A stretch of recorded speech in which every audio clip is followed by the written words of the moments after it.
एड़ी चोटी का जोर लगाने के बाद भी ट्रंप रूस और यूक्रेन का युद्ध नहीं रुकवा पा रहे।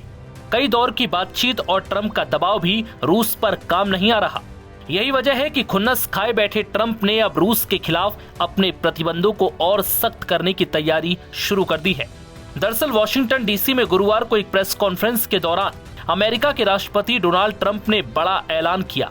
उन्होंने बताया कि उनके विदेश मामलों के दूत स्टीव विटकॉफ जल्द ही रूस की यात्रा करने वाले हैं, ताकि रूस और यूक्रेन में जारी जंग को रोकने की दिशा में कुछ पहल की जा सके।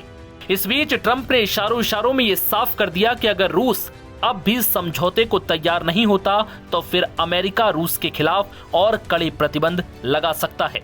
रूस यूक्रेन युद्ध के बीच ये जानकारी खुद ट्रंप ने तब दी जब उनसे विटकॉफ की मिडिल ईस्ट यात्रा के बारे में सवाल पूछा गया। ट्रंप ने कहा कि वो रूस जा रहे हैं और जंग को रुकवाने की दिशा में काम करेंगे। इस समय विटकॉफ इजराइल और गाजा के बीच चल रहे संघर्ष पर चर्चा के लिए मध्य पूर्व में है। ट्रंप ने अपने संबोधन में रूस के हालिया हमलों को घिनौना बताया। उन्होंने साफ कहा कि यूक्रेन पर मिसाइल और ड्रोन से हो रहे हमले न केवल अमानवीय हैं, बल्कि शांति की कोशिशों को भी नुकसान पहुंचा रहे हैं। ट्रंप ने यह भी साफ किया कि अगर रूस अगले हफ्ते तक किसी शांति समझौते की ओर कदम नहीं बढ़ाता तो वो मॉस्को पर नए प्रतिबंध लगाएंगे। हालांकि उन्होंने ये भी माना कि प्रतिबंध शायद राष्ट्रपति व्लादिमीर पुतिन पर खास असर न डाले।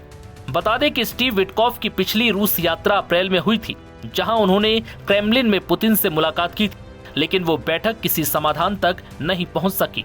अब ये युद्ध और भी जटिल होता जा रहा है, जिससे ट्रंप की झुंझुलाहट खुलकर सामने आ रही है। दरअसल रूस यूक्रेन की जंग को रुकवाना अमेरिकी राष्ट्रपति ट्रंप की साख के लिए बेहद जरूरी हो गया, क्योंकि ट्रंप ने सत्ता में आने से पहले ही दोनों देशों की जंग रुकवाने के ऐसे दावे किए थे कि लग रहा था जैसे ट्रंप के सरकार में आते ही ये जंग थम जाएगी, लेकिन ऐसा हुआ नहीं, बल्कि ट्रंप के कुछ बयानों के बाद ये जंग और ज्यादा भड़क गई, जिससे ट्रंप को काफी आलोचनाओं का सामना भी करना पड़ा। दरअसल रूस और यूक्रेन का युद्ध पिछले 3 सालों से चल रहा है। इस बीच रूस ने बुधवार रात से गुरुवार सुबह तक यूक्रेन पर 300 से ज्यादा ड्रोन और 8 क्रूज मिसाइलें दागी, जिनमें कीव प्रमुख तौर से निशाने पर रहा, जिसमें कई आवासीय भवनों को नुकसान पहुंचाया गया। जानकारी के मुताबिक इस हमले में 6 साल के मासूम बच्चे समेत करीब 12 लोगों की मौत हो गई। वहीं 82 लोग इस हमले में घायल हुए, जिसके बाद यूक्रेन के राष्ट्रपति जेलेंस्की ने रूस में सत्ता परिवर्तन की अपील की। ये बयान ऐसे समय पर आया जब कुछ घंटों पहले कीव पर रूस की मिसाइलों और ड्रोन हमले में 12 लोगों की मौत हुई है।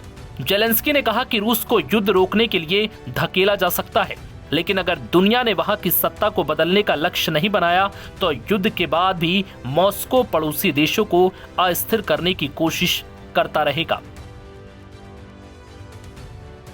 नवभारत टाइम्स की रिपोर्ट।